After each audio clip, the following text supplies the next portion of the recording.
Okay, the first thing we're going to be doing tonight is reviewing deductions. So remember, we got to a certain level of adjusted gross income uh, after the last week's session.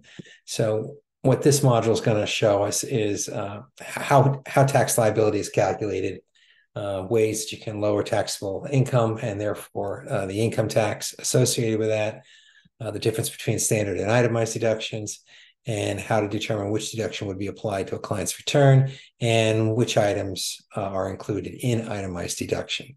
Again, we don't, over 95% of our returns are standard, as is most of America these days. But that said, well, we're going to go through this anyway because there are a few things that might help folks one way or the other. So again, taxpayers aren't taxed on all their income. Taxes are paid only on the taxable income. Again, total income is not taxable income. Total income minus the adjustments is adjusted gross, and adjusted gross minus the deductions is taxable. So the taxable is once it gets to that point, there's not much else you can do as far as reducing that number. Again, taxable income does not mean that the income will be taxed. It means the income gets reported. So again, these are the adjustments that we'll be dealing with in the next couple of lessons in the next slide section. So remember, taxable income is the sum of all of this stuff: wages, interest, dividends, capital gains, pensions, the taxable part of Social Security, unemployment, etc. Again, there are there are several ways to adjust the income to get to adjusted gross. Lowering that one is IRA deductions, which we went over last week, and indicated that again, a lot of our folks don't do that because they just can't afford it. Student loan interest, self-employment tax, the educator expense reduction. Those items, again, those help chip out a little bit of it. But again, then we get into the deductions, which there are two: standard and itemized. Again, the deduction is subtracted from adjusted gross income to get taxable income. And there are two ways, standard and itemized. The good news is you don't have to worry about picking one. The software will always choose the one that's the highest. You can't do both, but it does figure out which is most beneficial to the client. Now, here's a little chart that kind of shows you how that all works and gets down to taxable income. So the standard deduction is a dollar amount that reduces the amount of tax income. Again, it varies by filing status. You get a higher amount for individuals who are 65 and over or blind. Again, if you're listed on someone else's tax return, so if you are a student, high school or college, generally you are on your parents' tax return, so you don't get a standard deduction. But again, there are certain things that by them claiming that person that they may benefit from, and the reason they can claim them is because they, all the other things we went through during the what makes it dependent, all of the various things that meet those criteria. So in 2023, these are the standard amounts. So single married filing separately is 13,850. Married filing joint or qualified widower is 27,700, and head of household is 10,008. Again, if you're over 65 blind, you get a little more above that. And then we move into itemized deductions. So again, most of our clients are going to say, they're single people and they pay rent. So there's almost no way that they're going to ever itemize. However, again, this has been the case since 2017, when the tax law basically it increased the standard deduction dramatically, to the point where it's very difficult to meet the test for the itemized deductions. Itemized expenses include medical and dental expenses, taxes paid, that's your state and local income taxes, not the federal, and your property taxes. If they have a home mortgage, again, the interest and any points paid, gifts to charities, and certain miscellaneous deductions. The only one that we may see is generally gambling losses. And we'll talk about that a little bit later. All right, the issue with medical expenses, and everybody always says they have medical expenses.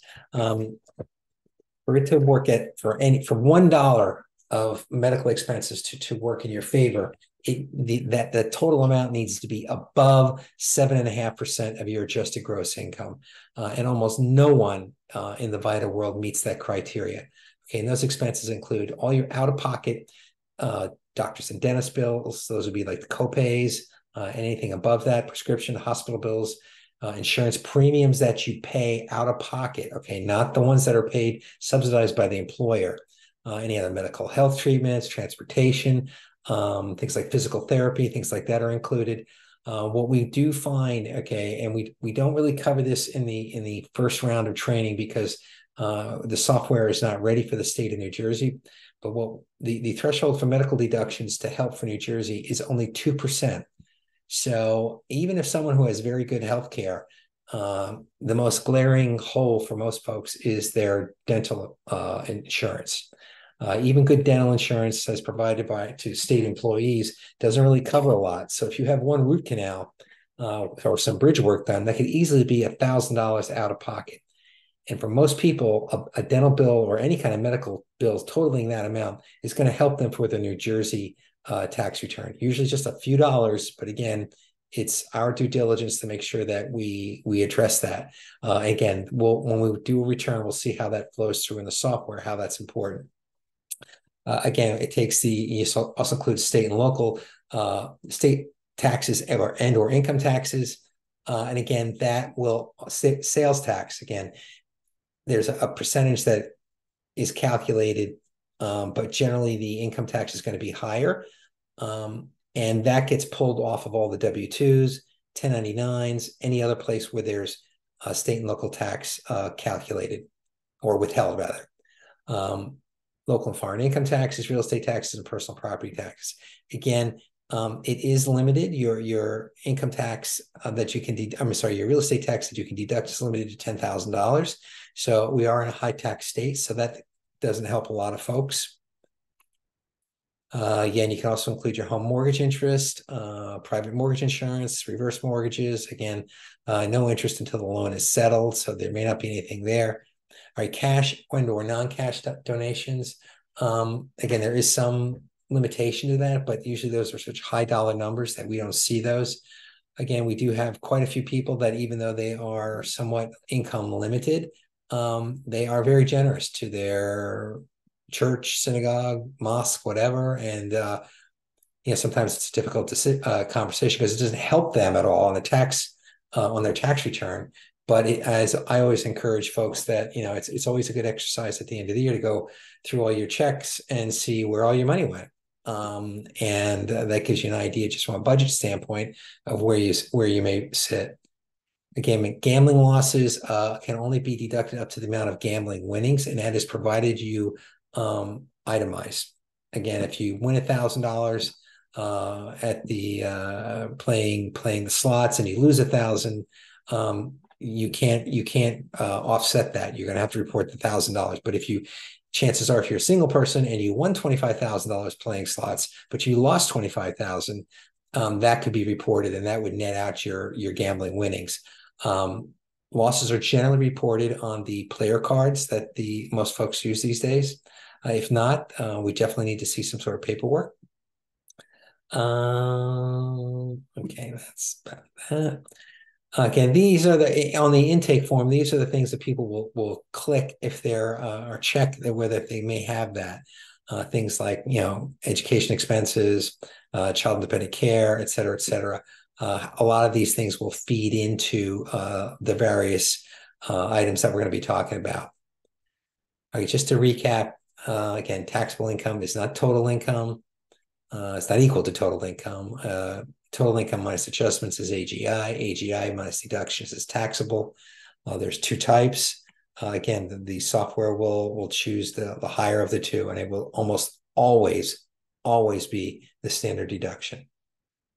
Okay, so that's it for that slide. Let's go to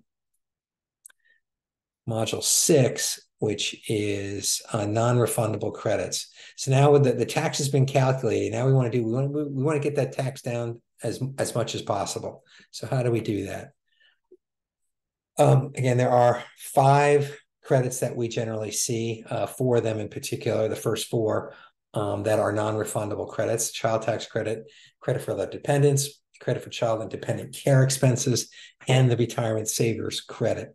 Credit for elderly and disabled is very similar to the child and dependent care, but again, we don't see very many of those.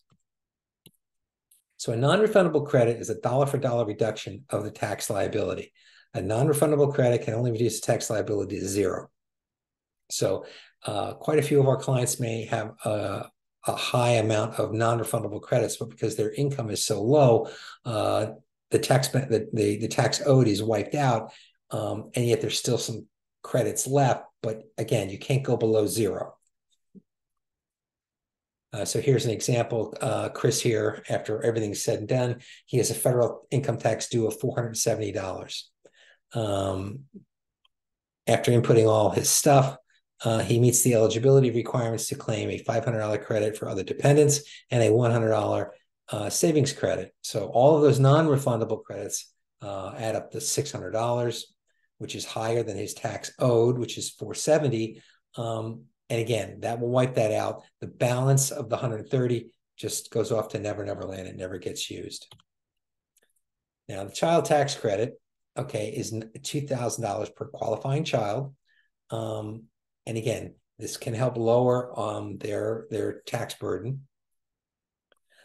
And again, to claim it, you're going to need Form 8812. That will populate in TaxWise, and there's certain due diligence things that you have to check off, and we'll go through all that when we have the software up and are looking at a return with the child tax credit. Again, to be a qualifying child for the child tax credit, they must be under age 17 at the end of the year. That means they must be 16. So in other words, they turned 16 in 2023. If they turned 17, they're not going to get it anymore. Again, U.S. citizen, U.S. national, or resident alien. They meets the relationship test, and we'll get at that on the next slide. Claimed as a dependent by the taxpayer. Did not provide over half their own support, which is usually pretty obvious because they're children. They're, infants, toddlers, they're in grade school. And they live with the taxpayer for more than 6 months of the year and have a valid Social Security number. Okay, the relationship test. Again, this is very similar to what we talked about at the dependent in claiming a dependent a couple of sessions ago. Your son or daughter, adopted child, stepchild, foster child, brother or sister, half brother or sister, step brother, sister, or a decedent of any of the above. Most likely, a grandchild, niece, or nephew. All right, here's an interesting slide. Again, it's 2023, but 2023 is very similar to 2022. And so the difference between what happened in 2021 is still being felt by our folks. Again, the maximum child credit was $3,600 if they're under 5 years old, $3,000 if they're between 6 and 17 or under 17. Now you can see how much that's dropped. And not only has the amount dropped, but the to get it, it was fully refundable. So even if you had 0 income reported in 2021, you still got the full amount of the credit as refundable.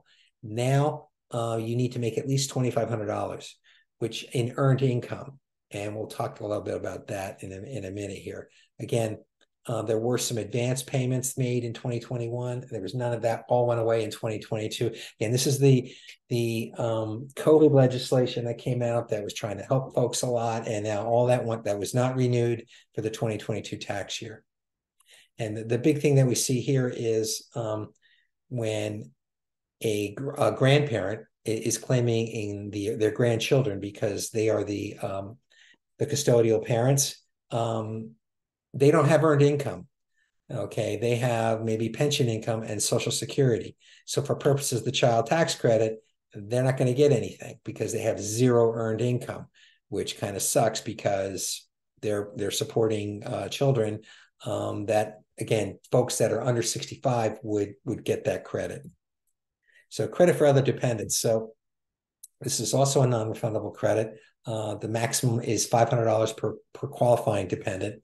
Again, this cannot be claimed if the child qualifies for the child tax credit. Right, this is generally those that are 17 and older. There must be a qualifying child or a relative. Again, they can either have a social or an ITIN in this case. All right, which is kind of different. Again, for a child tax credit, you need a social. So this is a little complicated one here, but here's Francine. She's 43, divorced, earned $43,000 in 2020. Well, 2023, let's say.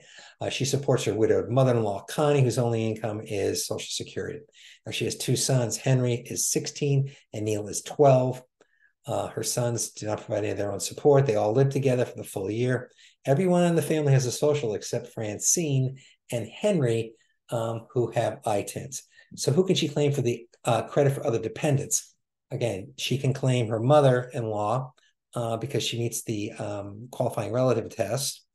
Again, she's not a child, so she's not going to pass muster for the child tax credit. Okay, Henry, all right, Henry's 16. All right, he qualifies as her dependent on the rule for qualifying child, but she cannot claim for the child tax credit because he doesn't have a social. And then there's Neil, okay, who's 12 and has a social, but again, we're talking about the other dependent credit. So Neil would qualify for the child tax credit, not the credit for other dependents. Again, the software will determine based on age who's qualified for what. And that's why it's really important when we're putting this data in that we get the birth dates correct, because otherwise you may either crediting them, getting them ready to get a credit for something they're not entitled to, or vice versa, something they could miss out on. All right, credit for child and dependent care expenses.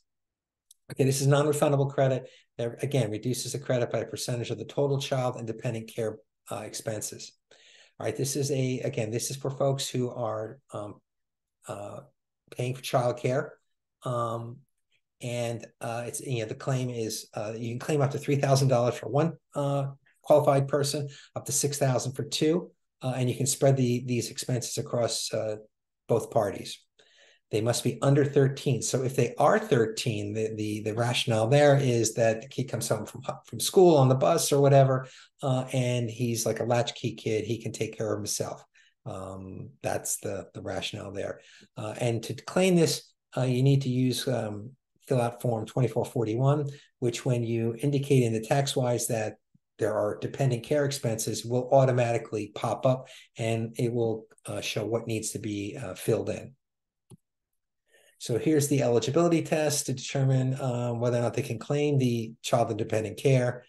Okay, again, there must be a qualifying person, there must be earned income, there must be work-related expense test. So again, the reason you're paying for the child care is so that the person can either work or look for work. So in other words, if there is a parent at home who is not working and they send their kid to summer camp, you can't claim those expenses. All right, that's just not going to work.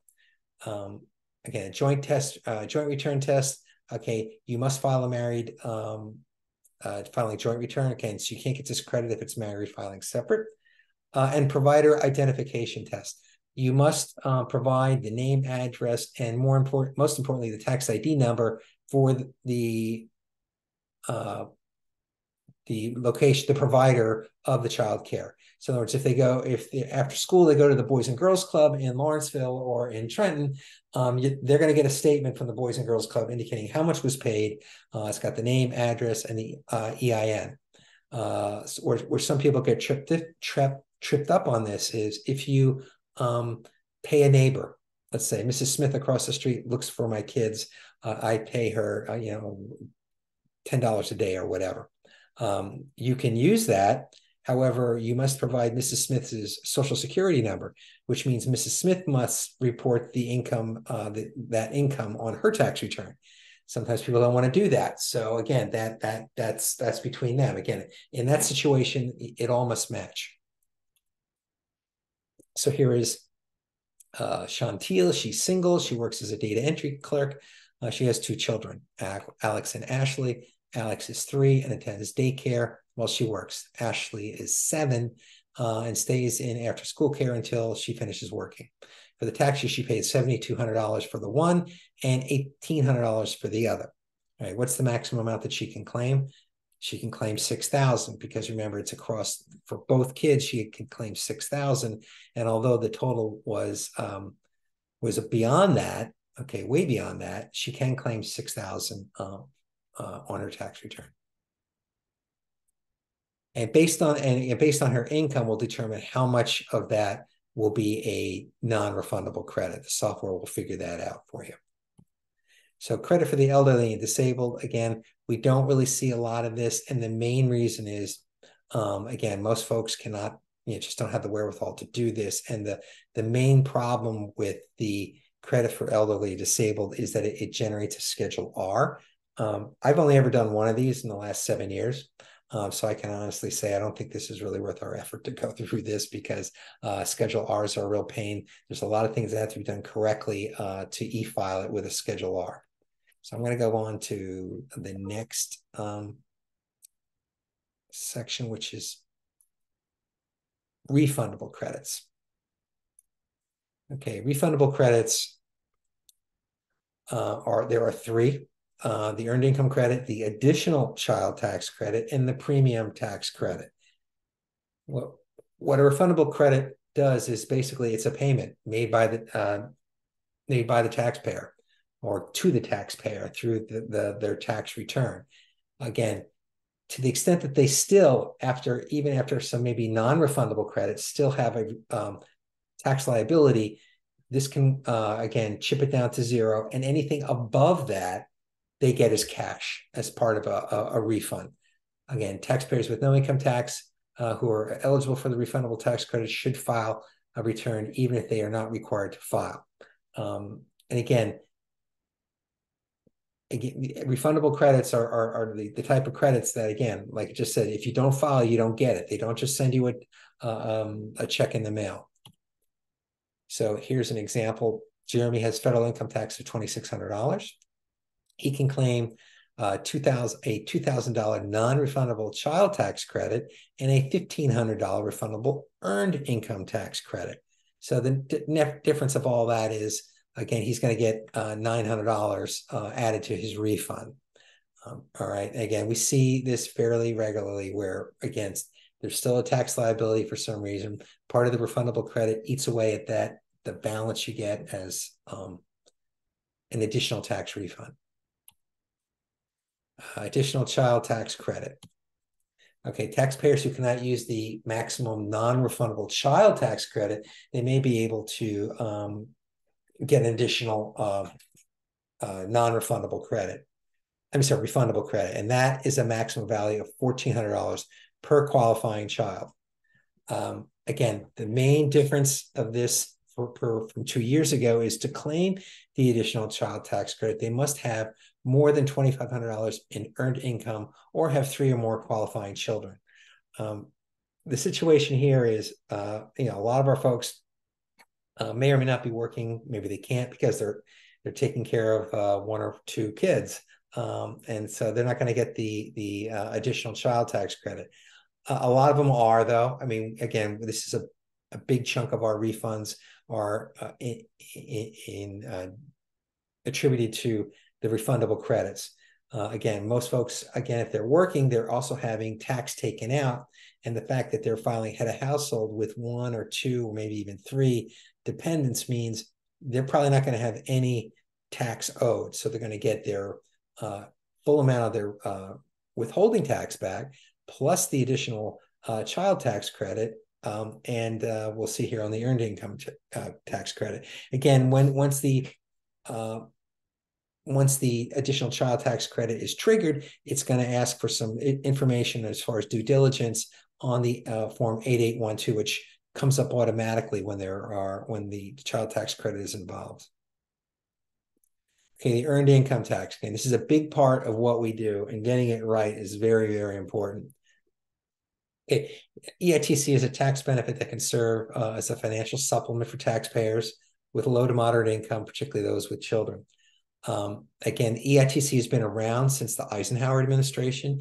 It generally has surprisingly bipartisan support within Congress, to a degree that it gets increased, or the income limits get a little more less restrictive. May depend on who is controlling Congress or not. And we again, we just play along with that. Again, we're just following the law. Again, to claim the credit using Schedule EIC. Again, this form here is going to populate with some due diligence questions for this as well. And again, all these questions have to be answered for the proper calculation to be done. We'll go through this again in the lab with TaxWise about what you have to how you have to answer these, because if you click a box yes when it should be no, it can mess things up big time, and sometimes it's difficult to sort out when you in the back of your mind you know that they should be entitled to the earned income credit, yet for some reason TaxWise isn't doing it, and you got to go back and basically start all over again. Okay. Occasionally, we may get a reject from the IRS indicating that the earned income credit was denied or reduced from the previous year for other than a math or clerical error. This is usually something that I or the site coordinator will have to sort out. So here's the maximum EITC credit for this year. For a single person, you can get up to $600. With one child, just under $4,000. Two children, $6,600, and three or more children is $7,430. So how do you qualify for the earned income credit? You must have earned income in the tax year, be a citizen of the U.S. or a resident alien for the entire duration of the tax year, have a valid Social Security number for everybody. Okay, if anybody has an ITIN, it's not going to work. You cannot have investment income that exceeds $10,300. That's a lot of investment income. That will never happen in our world, that people will lose the benefit because of that. Okay, you can't be married filing separate. Again, if they have any kind of foreign income source, that's going to be a problem. Again, that doesn't happen to us. And if there are no qualifying children, okay, for tax years, for current tax year, they must be at least 25 years old, but less than 65. Previous years in 2020 and 2021, they expanded it a little bit. So folks that were under 25 and over 65 could get the credit. That's all gone. With the restrictions on the child tax credit, this is a new restriction on the earned income credit. So again, some seniors, and we have a fair amount of seniors who are still working. Maybe it's a part-time job somewhere to supplement their income. They're not going to get any earned income credit. So these are the tax brackets, the brackets for the earned income and adjusted gross. So they must meet, again, both the earned income and the adjusted gross must be within, this is the max. And to get that amount of earned income credit, you got to remember the earned income credit is a bell curve. So this maximum assumes the sweet spot right in the middle. So what happens is, as you're below that max number, you're going to get less. And when you're above that max number, you're going to get less. So the good news is that we've noticed over the last couple of years, people have been maxing out, as you will, of the earned income credit. Maybe they got a promotion. Maybe they're working a lot of overtime. Maybe they've just changed jobs. Again, maybe they're working 2 or 3 jobs, but their income is such that they're now pushing themselves out of the earned income credit bracket, or at least where the sweet spot is. So they're getting less, even though they're making more, which, again, that's the whole point of the earned income credit, is to have some sort of base number that keeps people, at or near, slightly above the federal poverty level. That's the whole idea of the credit. These people are working. They're not sitting at home doing nothing. All right. To get this credit, you have to work. And again, the idea is to encourage them to get to a certain level at least, and that will, again, help supplement their income. So again, qualifying child rule, again, you have to, again, for those dependents, it's the same thing. Son, daughter, stepchild, foster child, or again, decedent of any of the above. Again, at the end of the following year, the child has to be younger than you and younger than 19 or under 24 and a full-time student, or no age restriction, but permanently and totally disabled. So again, if you are if you're taking care of a child of, we have plenty of older people who have a dependent child who is disabled in their 30s or 40s, they can claim for the earned income credit. But again, have they aged out, and are they having earned income? That's where, again, all this can go out the window. Again, the child must have lived with you for more than half a year, and that child can't file a joint return for the year. Okay, what qualifies as earned income? Again, we've kind of reviewed this before. Again, things like interest, rental, investment dividends, unemployment, and pensions do not count as earned income. So even though some folks may actually, have reportable income, it's not earned income for purposes of the earned income tax credit. These are some other items that don't qualify as earned income: alimony or child support, unemployment, any income while you're incarcerated, inheritances, gambling, investment income, etc., pensions. Right, the premium tax credit. I'm just going to kind of briefly just describe what this is. This is an advanced level topic. What the premium tax credit is for folks who go to the healthcare marketplace, and that is healthcare.gov, to purchase health insurance because they don't have either insurance through Medicaid, Medicare, or their an employer's sponsored plan. And so they go to the marketplace, and in the case of New Jersey residents, they'll be directed to the state marketplace page, and they will go and purchase insurance for the year. Part of that process is to indicate what their income is going to be for the next year.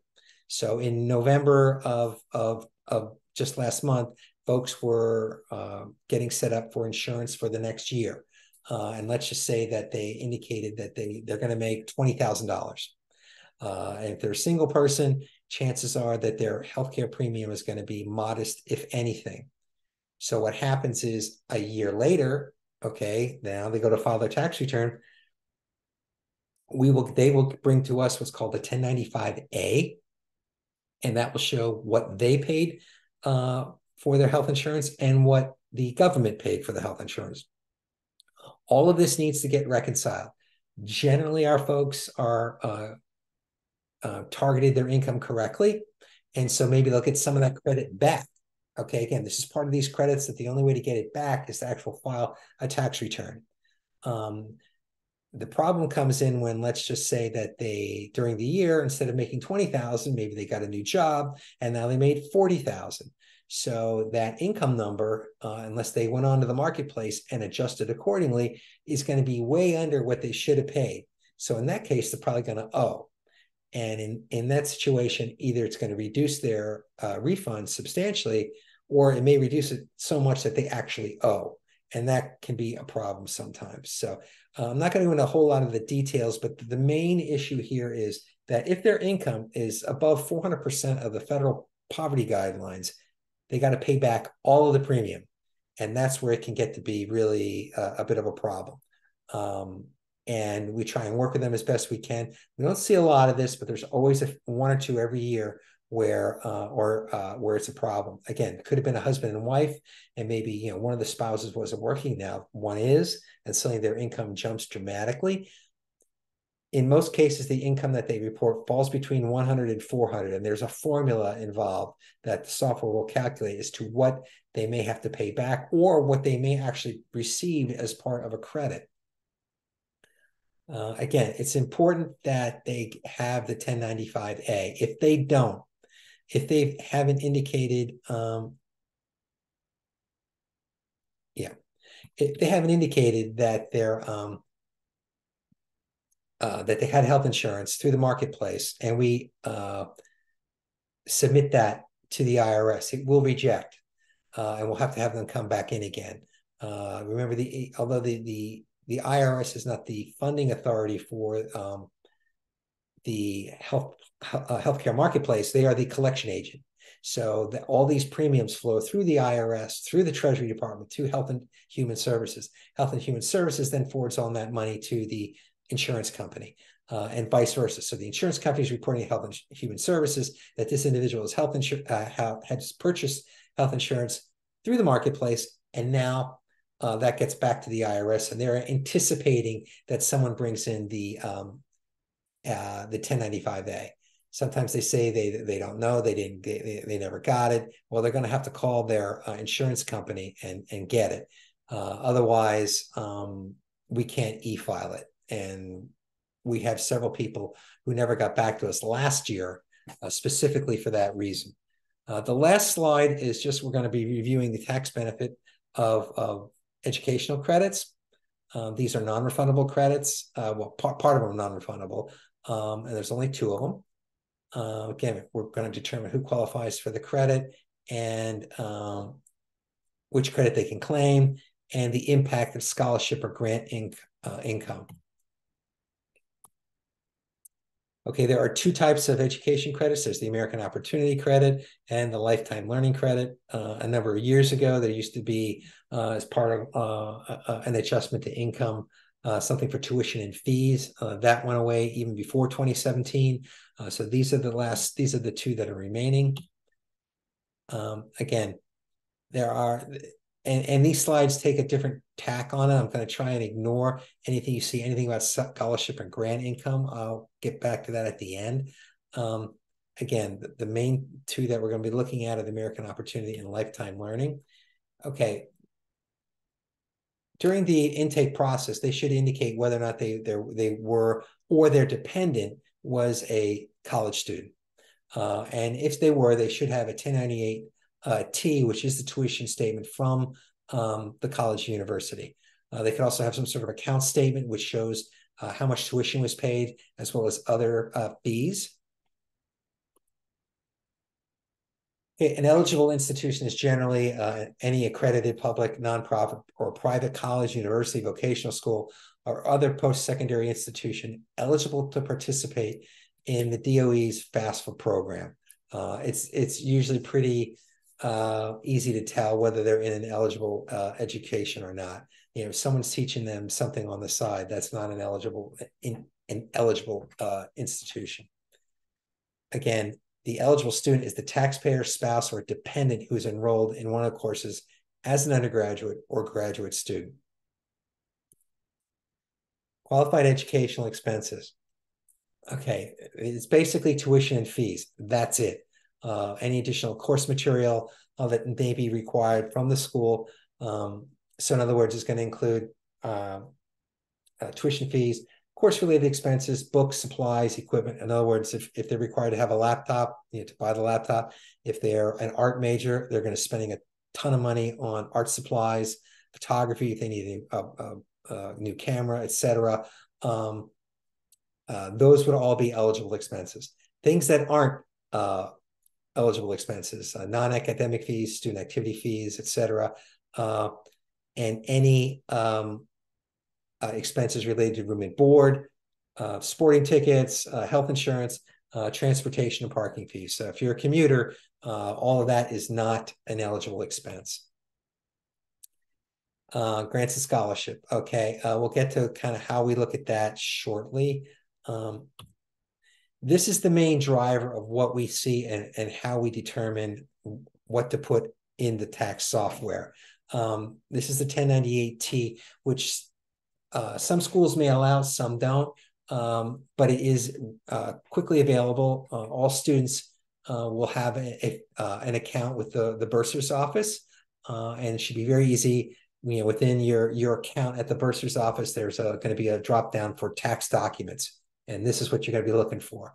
So payments received for qualified tuition and relation expenses is going to be for the all expenses that were paid for the academic year. And remember, an academic year goes over 2 tax years. So basically, if someone was a freshman this past fall, they paid their fall tuition prior to showing up on campus. And in almost all instances, they're paying for the spring semester before the end of this calendar year. So all of this will be reflected in the 2023 tax return. Oh, this one says 2021. So if you get a 2023 one for this year, that's for this tax filing season. Box 5 is any scholarships or grants that were awarded to the student. Remember, how the money that got to the school or where it came from is kind of irrelevant. In other words, if you're taking down a student loan for everything, again, that's how the money got there. A check was sent to the university. How those funds got there, again, that will all be reconciled through, once you graduate and have to start paying those loans back. But again, that's what you want to see, the total payments and total scholarships or grants. The amount that we use is the difference between the two. Okay, so if payments received are $10,000 and scholarships or grants is $5,000, the net amount of tuition paid is $5,000.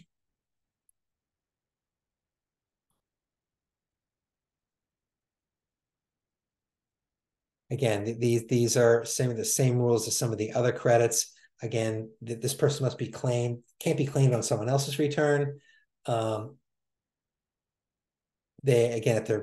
their parents are filing separately, that's not gonna work. Again, there are limitations on the filing status versus AGI. If they were non-resident alien, they're not eligible to claim the credit either. Again, taxpayers who actually paid for the qualified education expenses for the eligible student are eligible to claim the credit, which is almost in all instances. Okay, even though maybe the student worked, generally mom and dad are providing more than half the support and are claiming the student, so it's going to go on mom and dad's tax return, or if they're a single parent, whoever the single parent is. Now, the American Opportunity Credit, this is the most powerful one. Again, they must attend an eligible institution, covers tuition fees, books, and supplies. 40% of the credit is refundable. The max credit is $2,500 per eligible student based on $4,000 of qualifying expenses. So that's the base. Okay, if you paid $40,000, it's only based on $4,000.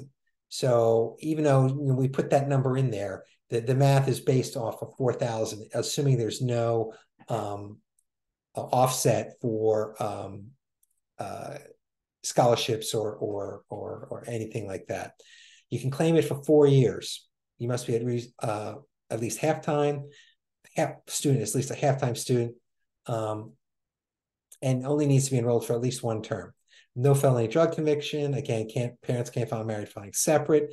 It's only available if you have not completed the first 4 years of post-secondary education. So if you already have your bachelor's degree and for whatever reason have not claimed the American Opportunity Credit, that's your tough luck. You can't claim the credit. Again, this last bullet here, if the student is dual college classes while still in high school, that's never come up. I'm not sure how we'd really work around that.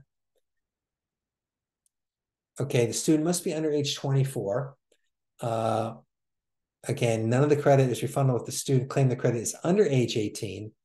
Okay, has income and has earned income that was less than half the support, or a full-time student and earned less than one half of their own support, and the taxpayer has at least one living parent. This whole bullet point here is very confusing. There are certain instances where we had some students come in who are maybe 22 or 23 and they're fully emancipated, where they, either mom and dad are out of the picture or they've moved out, they're working full-time, they're going to school full-time, they have a high enough income where they have to, mom and dad can't really claim them because they earn too much. And we see that occasionally. Again, that's a whole other story. We won't get into that because it doesn't happen very often. Again, the lifetime learning credit is only non-refundable. So there's no refundable part of LLC. The maximum is $2,000 or 20% of up to $10,000 of qualified expenses. Again, must be same eligible institution. Same other fees apply as far as what you can claim, the books and tuition, et cetera, all of that. You must be at least a half-time student. This usually hits one of two groups of folks, either those that are in graduate school or those that may be professionals. They already have a bachelor's degree and they're taking a class at TCNJ at night to upgrade their working credentials. That's really the two folks that are hitting up on the LLC. Again, the decision process is basically whether or not they have they've claimed 4 years of the American Opportunity Credit. If they have, then there's only one way we can go, which is the lifetime learning. And if they're in grad school, and again, lifetime learning, we can't do a American Opportunity Credit. So again, to claim the credit, again, they must have the 1098-T. If they can't get it, we can't get them the credit. All right, they should be able to get that statement from their from the bursar's office. Now, in the 4012 resource guide, there's this chart here which shows the difference between the two. We've kind of gone through all of it. I won't spend a whole lot more time on that. Again, once we get into in the TaxWise lab, we'll go through a scenario with claiming the education credits. All right, this was all the eligible expenses. Again, this kind of reviews, again, the tuition statement, adjustments again. This gets more complicated. We're not going to spend any time on that. Expense for the credit, student account statements. Again, this is all this stuff. We've gone through all that. The one thing that I do want to spend a little bit of time on is if, in this case, they take a different approach as far as reporting the scholarship or grants as income and then as a separate line item and then putting in the payments. Our view is when scholarships exceed tuition. So in other words, if box 5 is greater than box 1, you have income.